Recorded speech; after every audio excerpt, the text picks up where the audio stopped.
Harambee! Neno hili si hivyo. Mambo ni matatu. Ladies and gentlemen, good morning and welcome back to our channel once again. And it is my hope and prayer that the video is going to find you guys in good health. Personally, I am fine, as you can see. Kisumu is fantastic.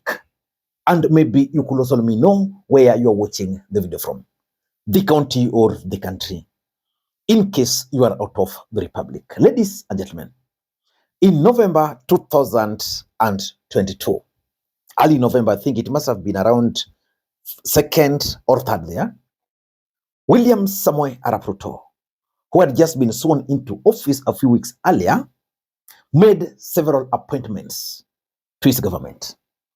William Ruto nominated several principal secretaries and permanent secretaries.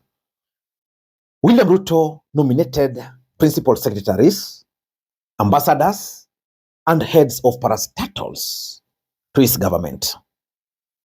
But one name shocked the entire country. The name Raymond Omollo.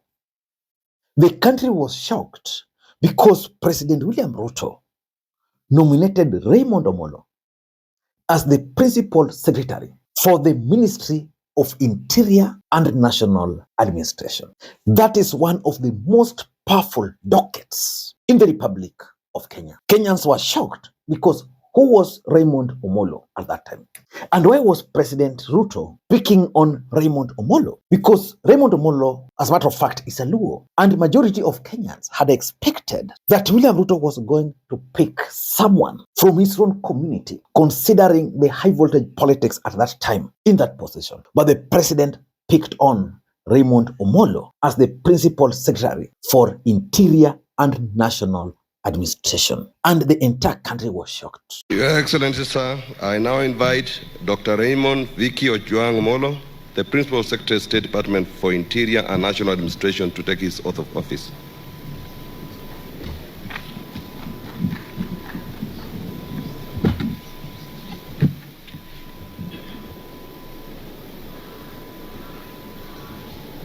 I, Raymond Vicky Ojuang Omollo, being called on to exercise the function of Principal Secretary, do swear that, except with the authority of the President, I will not directly or indirectly reveal the nature or contents of any business, proceedings, or document of the Cabinet committed to my secrecy, except as may be required for the due discharge of my duties as Principal Secretary. So help me God.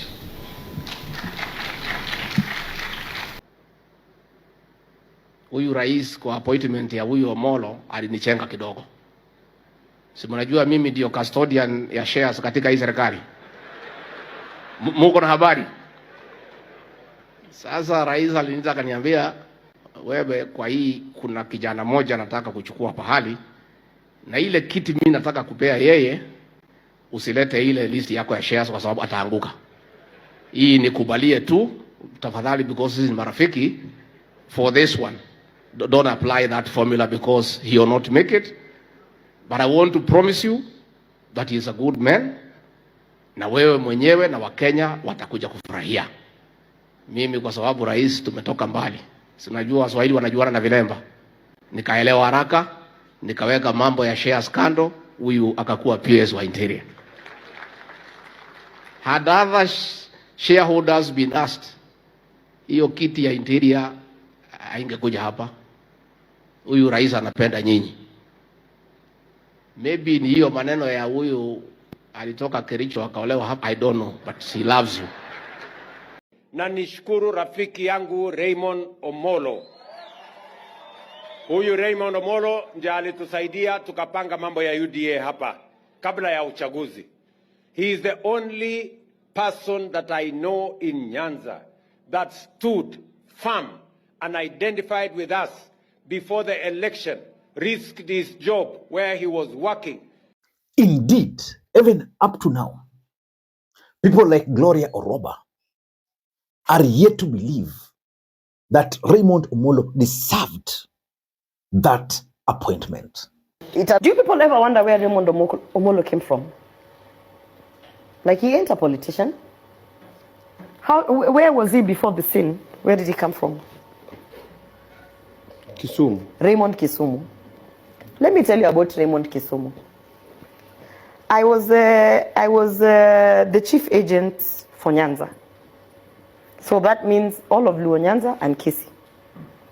Homa Bay, Kisumu, all of Luo Nyanza and Kisii. No one wanted to be a chief agent because hiyo ilikuwa stronghold ya baba. Okay. So watu walikuwa wanasema yeye tunaenda huko, hata huwezi tembea na t-shirt ya UD utachomwa. Me, I was like, can I be there?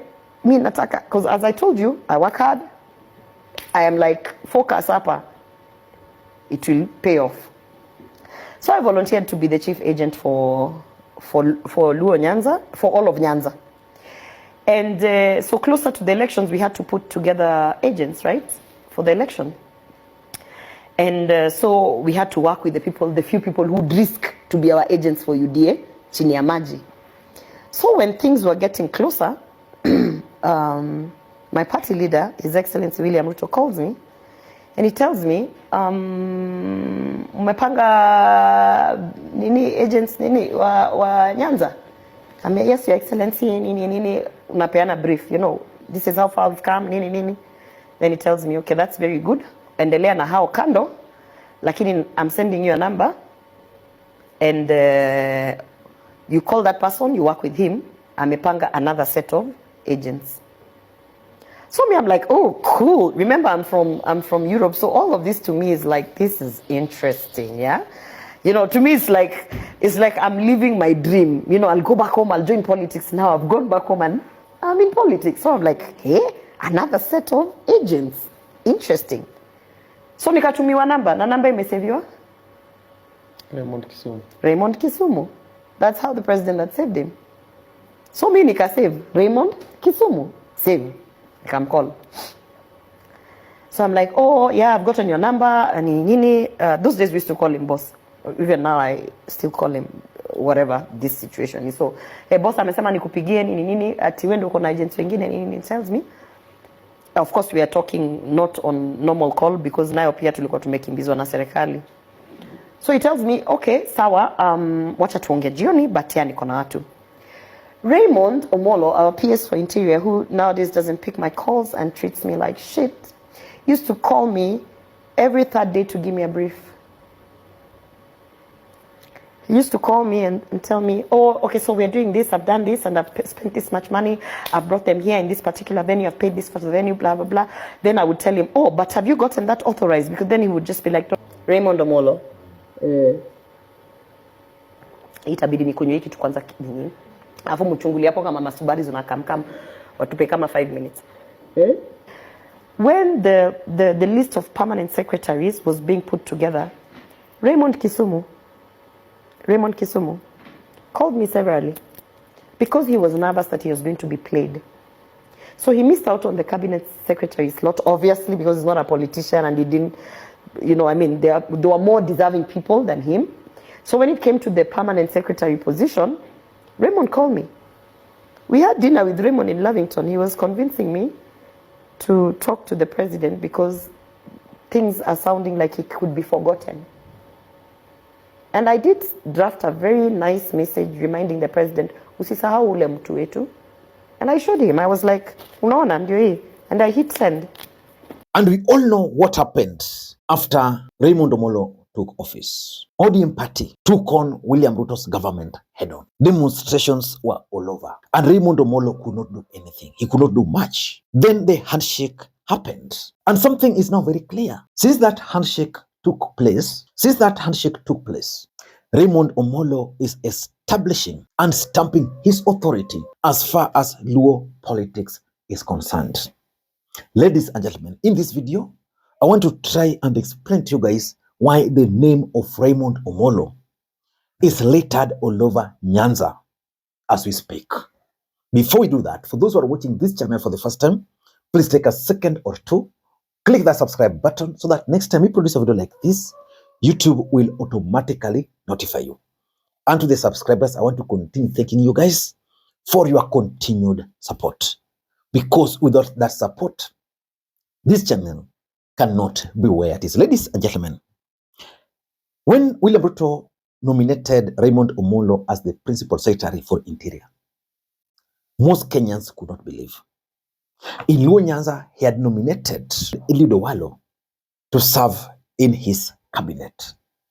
Eliud Owalo was a known name, but Raymond Omollo was not known beyond, maybe within UDA party and beyond Kisumu. But the truth of the matter is that Raymond Omollo has always been a key player in Luo Nyanza politics for a long time. In 2013, he was a member at a very high level of TNA of Uhuru Kenyatta. And when Uhuru and Ruto formed the government, remember Ruto came with URP, Uhuru had TNA, Omollo was a member of TNA. After they formed the government, Raymond Omollo was amongst those who slowly shifted the camp to William Ruto. By 2017, he was deeply involved on William Ruto's side. So when William Ruto fell out with Uhuru Kenyatta, Raymond Omollo automatically sided with William Ruto. As a matter of fact, after the 2017 election, Raymond Omollo was appointed as the MD for Lake Basin Development Authority, a position he held until the last election. So which means he was rewarded for his role at that particular time. So when William Ruto was campaigning, he was deeply involved. And I don't understand why, for example, someone like Gloria cannot recognize that fact, because in Luo Nyanza here, the only person who was known to be true William Ruto believer was Raymond Omollo, and probably that's why he was nominated. As we speak in Nyanza today, the talk of Raila Odinga's succession politics is taking shape. Several names have been mentioned, but currently 2 names are featuring prominently. The name of Babu Owino and the name of Raymond Omollo, probably because of their age. Babu Owino is currently drifting away from the shadows of Raila Odinga. But for me, I'm seeing Raymond Omollo trying to strategically move towards Raila Odinga, taking the advantage of the broad-based government. Yesterday, there's something which I observed. Raymond Omollo, the Kisumu Deputy Governor, Matthew Sowili, and my local MC here, Aduinyang, paid a visit to one of Raila Odinga's closest elder from Kano. And one of the people who was there was none other than Raymond Omollo. And I asked myself, because I know Raila Odinga, I understand the politics here. 2 people are very close to Raila Odinga. If Raila Odinga wants to do anything in Kisumu, either Willie or Aduinyang. But Raymond Omollo was with these people. And I asked myself, is Raila Odinga starting to introduce Ray Omollo to his way of doing politics? But I don't want to get into that for now. In this video, I want us to understand why Raymond Omollo is actually emerging as a serious factor in Luo Nyanza politics. Before we do that, for those who are watching the channel, in Luo Nyanza politics, number one, I think the progressive projects Ray Omollo is currently undertaking in Luo Nyanza is appealing to the people. How was Otinda Mollo elected in Rarieda? For those who remember, Otinda Mollo was first elected because Jagedo, he was building houses for widows. Then pressure mounted on him and he had to contest. The same way in Nyando, Jared Okello used a similar strategy. But Raymond Omollo is covering these projects across the entire Luo Nyanza. He's identifying, I think he has a team which identifies the vulnerable, those old women, widows without homes. Then he's building for them very nice houses. And you see, let's say you are in a village, you all know that this woman is widow, the house has been leaking. Then from nowhere, you see people coming and building for her house. I mean, those are touching directly in the hearts of the people in the community. So people are starting to figure out, who is this guy who is doing most of these things? He's also undertaking several other projects, initiatives in this region, sports. So his name is featuring. Remember, he's not a politician as we speak because he's working for the government. But his name is all over because of those progressive politics. Number two, the broad-based government where William Ruto and Raila Odinga are working very closely, I think has opened the door and opportunity for him to also thrive. Why am I saying this? Previously, nobody would listen to anything and anybody as long as they were opposed to Raila Odinga in this side of the region. But now Raila Odinga is working with Ruto, and it's a known fact that Raymond Omollo is the face of William Ruto in Luo Nyanza politics. And it's also a known fact that Raymond Omollo is now working very closely with Raila Odinga. So he has taken advantage of this broad-based government to establish and stamp his authority. Most of these Luo Nyanza MPs, they run to him most of the time. He's assisting them because of his position. The fact is, the position he's holding is so powerful. Yeah, he can influence a lot of things. And now with the broad-based government, he's able now to reach out. Because previously, what used to happen when William Ruto took over, of course, under UDA, they had the UDA party and their supporters. And of course, ODM was this other side. UDA were the minority, ODM were the majority. And he would use the UDA people. And you know, most of those UDA people, there's a way most people did not really like them in this part of the region. They were being viewed as betrayed. They were being viewed as betrayers. So now that this broad-based government is there, is able now to even work very closely with the elected leaders, something he could not do before. And that's why now he's featuring in almost every other aspect of Luo Nyanza politics. Number three, I also want to assume, because it's a strategic, that number three, I also want to assume, because he's also a strategic person, that Raymond Omollo has strategically positioned himself in a way that you cannot ignore him. And I'm looking at it from this perspective. He understands that Raila is with Ruto. He also understands that William Ruto will have to be re-elected for him to remain relevant. And there's no way William Ruto can be re-elected if he will not be able to consolidate, taking advantage and now trying to even organize the local politics within ODM party, now beyond UDA party. So that strategic positioning has placed him in a way that nobody can actually ignore him.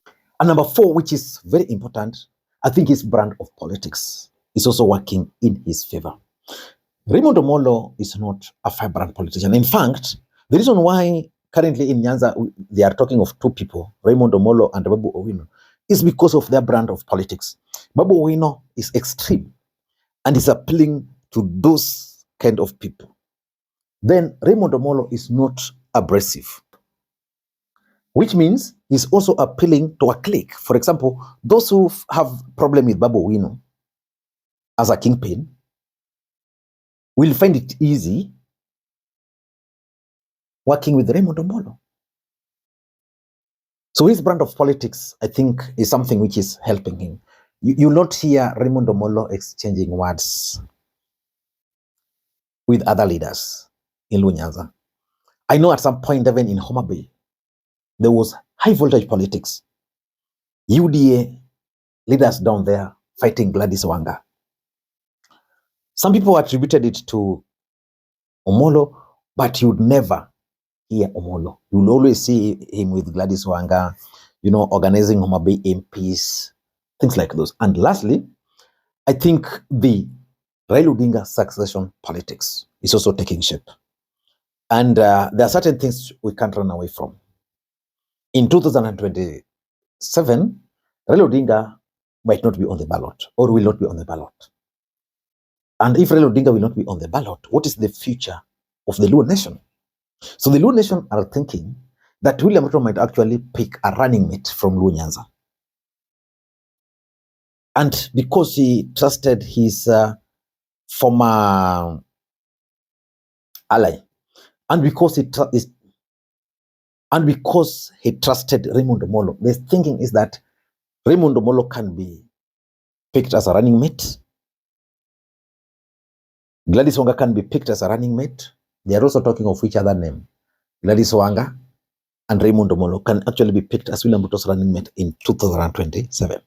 If that will not happen, then the thinking is that by that time, Raymond Omollo should have created himself now politically ready for either a running mate, because at some point there was like Kipchumba Murkomen will run for the presidency paired with Raymond Omollo, or Raymond Omollo will run for the presidency paired by someone from the Rift Valley.